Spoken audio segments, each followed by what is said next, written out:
आज लद्दाख में जहां पर चीन गलवान घाटी में भारत में घुस आया था, वहां से कम 2 किलोमीटर वो वापस वहां की सेना जाएगी।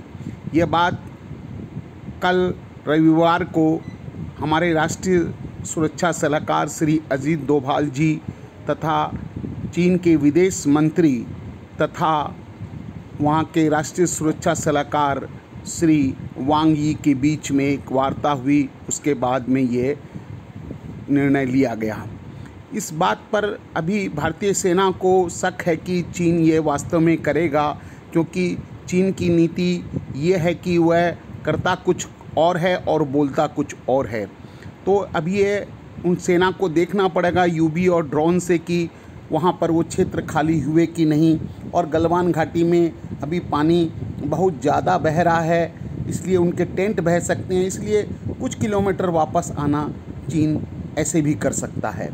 तो भारतीय सेना फिर वहाँ पर खुद जाकर यानी फिजिकल प्रेजेंस देख के देखेगी कि ये हुआ कि नहीं। सिर्फ गलवान घाटी नहीं, चीन ने डेमचोक में भी भारत की सीमा के अंदर प्रवेश किया है। और सबसे बड़ी बात है कि पैंगोंग त्सो जो झील है उसके एरिया में फिंगर 4 और फिंगर 5 के बीच में चीनी सेना ने एक सड़क बना ली है, जो कि बहुत ही हमारी सीमा में घुसने लायक है। तो इन सभी स्थानों से, डेमचोक से, फिंगर 4-5 के बीच में जंगह से और गलवान घाटी से तथा गोगरा में भी, और जो जैसे आपको हॉट स्प्रिंग के अंदर भी, इत्यादि सभी जगह से, डेप्सोंग से भी चाइना को आगे बाहर जाना पड़ेगा।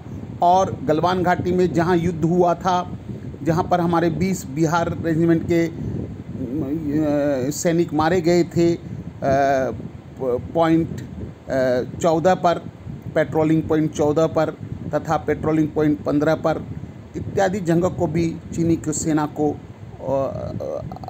वापस घुटना पड़ेगा। और दरबुक से जो रोड हमारी एयर पट्टी तक बन रही है, वहाँ तक हमें जाना देना पड़ेगा।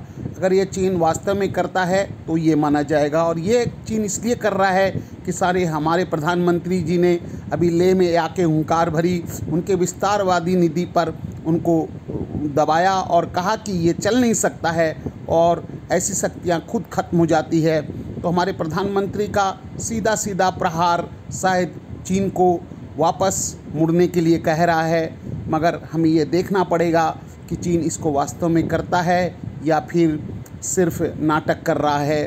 क्योंकि चीन एक विस्तारवादी है, वो स्लाइस और के तरह हम पर आक्रमण करता है और हमारे ज़मीन को हड़प लेता है। यही उसकी नीति है। धीरे धीरे वह क्षेत्र में घुसकर उस क्षेत्र को अपना अंदर करता है और फिर धीरे धीरे उसके अंदर घुसता जाता है। इसी तरह उसने तिब्बत में आक्रमण किया, ताइवान में किया, मकाऊ में किया, और हमारे अक्साई चीन को भी उसने इसी चीज़ कर छीना हमसे। तो अब वो 1962 की भारतीय सेना नहीं है। अब चीन की चाल को हम पूरी तरह समझ गए हैं। हमारे प्रधानमंत्री भी पहले चीन से प्रेम करने के लिए थोड़ी कड़ी भाषा का प्रयोग नहीं कर रहे थे, पर अब उन्होंने चीन ने जो हांगकांग में किया है उसको भी राष्ट्रीय सुरक्षा परिषद में उसको उठा दिया है। और इस तरह से चीन को पूरी तरह से एक सूचना दी है कि भारत उसे अब टॉलरेट नहीं करेगा। धन्यवाद।